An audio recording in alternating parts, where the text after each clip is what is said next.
नमस्कार मित्रांनो, कशात सगळे मजेत ना? मजेत असलंच पाहिजे. तर बघा, आज आम्ही माकुल मासा आणलेला आहे. माकुल म्हणजे ना इंग्लिशमध्ये त्याला स्क्विड म्हणतात.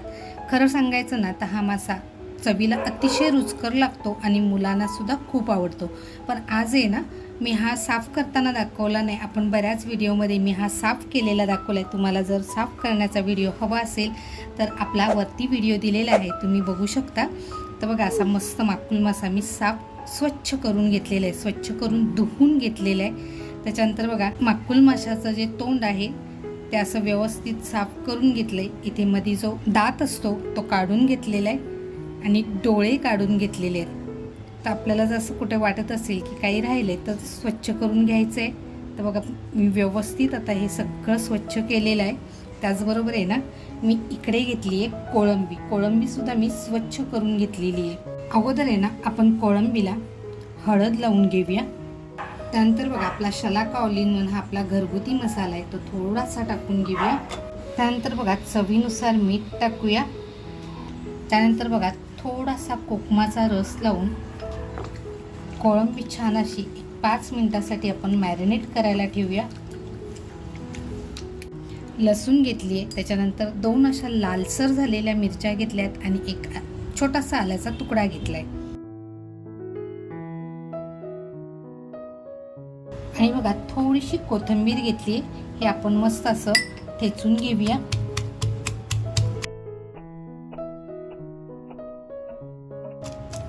तर बघा, आलं, लसूण, कोथिंबीर आणि मिरची असं छान ठेचून झालंय. त्याच्यानंतर आपलं कोळंबी सुद्धा मॅरिनेट झाली आहे. तर बघा, आपण आता थोडंसं तेल टाकणार आहोत. तर बघा, आपलं तेल छान टाकल्यानंतर आहे ना, आपण जो ठेचा करून घेतलाय तो तेलात टाकूया.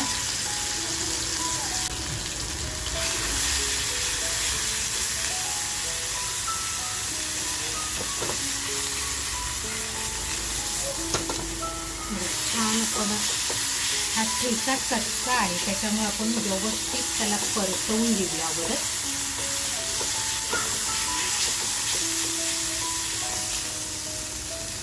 आता बघा, जी कोळंबी आपण मॅरिनेट करून ठेवली आहे ना, ती कोळंबी टाकून मस्त अशी फ्राय करून घेऊया.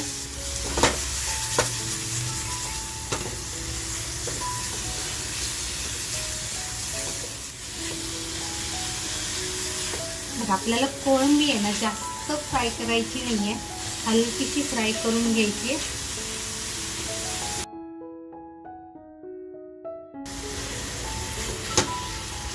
बघा, कोळंबीला स्वतःच्या अंगचं पाणी असतं, ते पाणी आता सुटत चाललंय.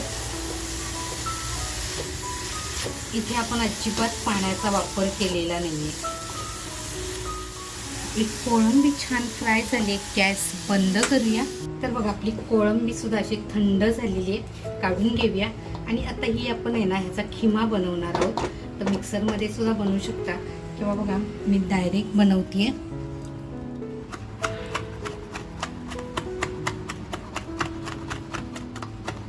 कोळंबी तुम्ही अगोदर सुद्धा खिमा बनवून घेऊ शकता. तर बघा, कोळंबीचा असा छान खिमा तयार झालाय आपला. इकडे मी अर्धा कांदा कापून घेतलेला आहे आणि आता जो आपण कोळंबीचा खिमा केलाय तो आपण याच्यामध्ये टाकून घेणार आहोत आणि अगदी व्यवस्थित मिक्स करून घ्यायचंय. वरून बघा, थोडीशी कोथिंबीर आणि आता आपण हे छान मिक्स करून घेऊया.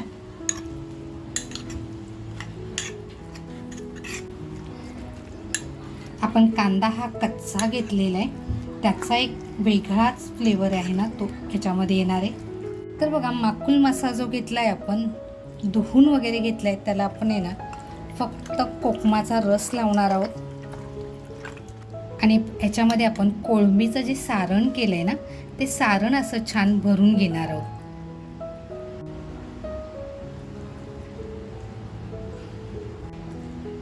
मित्रांनो, इथे आहे ना आपला चमचा उपयोगी येणार नाहीये, इथे आपल्याला हाताचाच वापर करावा लागणार आहे. तर बघा, असं हे छान भरून घेतलंय. अशीच आहे ना आपण सगळे भरून घेऊया.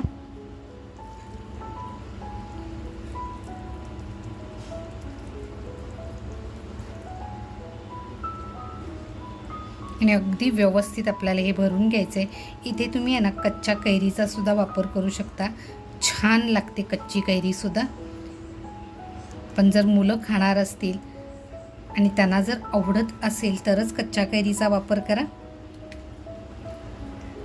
तर बघा आपलं सारण सगळं संपलं आहे, अगदी व्यवस्थित बघा माकुल माशामध्ये भरलं गेलं आहे. आता जे हे डोकं आहे ना, हे डोकं मी ह्याच्यामध्ये ठेवून घेणार आहे आणि इथे आपल्याला हे पॅक करून घ्यायचे.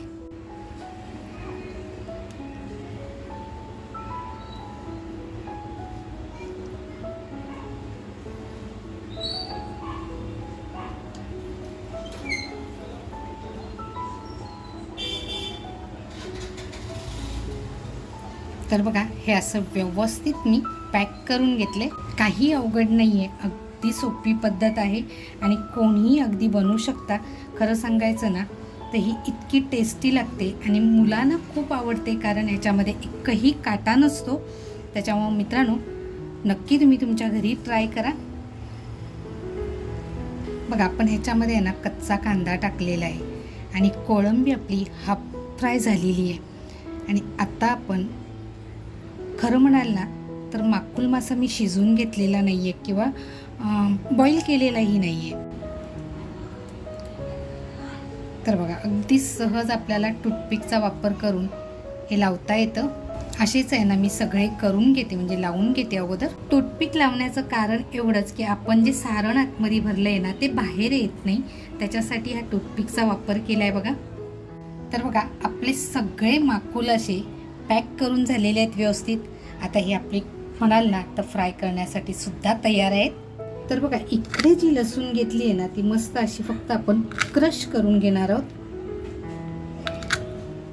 आता बघा आपलं साहित्य तयारी. इकडे मी सुकवून ठेवलेला कढीपत्ता घेतला आहे, त्याच्यानंतर लसूण घेतली आहे आणि 2 हिरव्या मिरच्या घेतलेल्या आहेत. पॅन बघा छान तापला आहे, तेल टाकूया. लसूण टाकूया, त्याच्यानंतर मिरची, कढीपत्ता घेतलाय बघा. आता जे आपण माखून घेतलाय तो एक असा मस्त याच्यावर ठेवूया.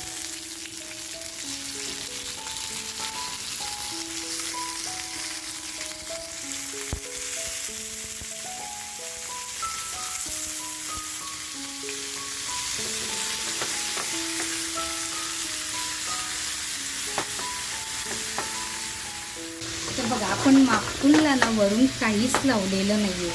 आता आपण थोडासा आपला शलाका ऑलिव्ह आपला जो घरगुती मसाला आहे तो थोडासा आपण टाकून घेऊया. इथे जर तुम्हाला बटर टाकायचं असेल ना तर तुम्ही ते टाकू शकता. त्याच्यानंतर बघा थोडंसं मीठ टाकूया आणि मस्त असा आपला हा फ्राय करून घेऊया. माकुल बघा आपण जेव्हा टाकलं होतं तेव्हा एकदम फ्लॅट होतं आणि आता बघा माकुल मासा हा असा मस्त फुगला जातो. हे जर तुम्हाला आहे ना बॉईल करून घ्यायचं असेल तरीसुद्धा तो खूप छान होतो. आता हे जे पाणी आहे हे पाणी माकुल माशाचंच आहे आणि याच्यातच आपल्याला तो छान असा मंद गॅसवर शिजवून घ्यायचे. मग काय ना थोडीशी आपण कोथिंबीर टाकून एकदा फक्त टॉस करून घेऊया आणि मस्त असं शिजवून देऊया. कारण माकुल मासा आहे हा कच्चा आपण घेतलेला आहे, म्हणजे शिजवलेला नाही, बॉईल केलेला नाही आहे. त्याच्यामुळे त्याला आपल्याला छान असा शिजवून द्यायचं आहे. इथे बघा जर तुम्हाला पाण्याची आवश्यकता असेल तर तुम्ही ते पाणीसुद्धा टाकू शकता.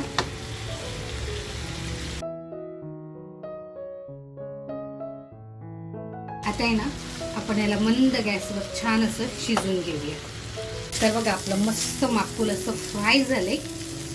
इथे जर आपण बटर टाकला असताना हा एक नंबर झालं असतं, पण बटरचा वापर केलेला नाही. इथे थोडासा तेलाचा वापर केला आणि बघा आपण कोळंबी फ्राय केलेली होती तोही मसाला होता. आता हे छान झाले. आपण गॅस बंद करूया आणि काढून घेऊया.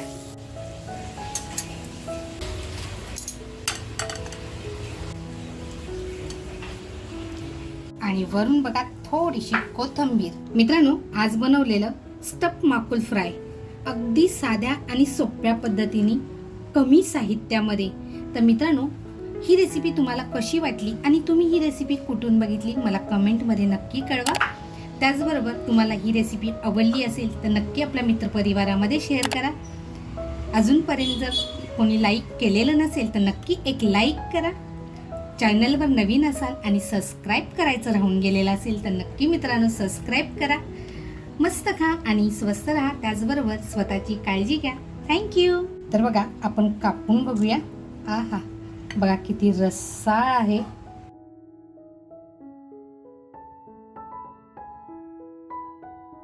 बघा किती परफेक्ट शिजलेला आहे आणि किती रसाळ आहे हे तुमच्या लक्षात आलंच असेल.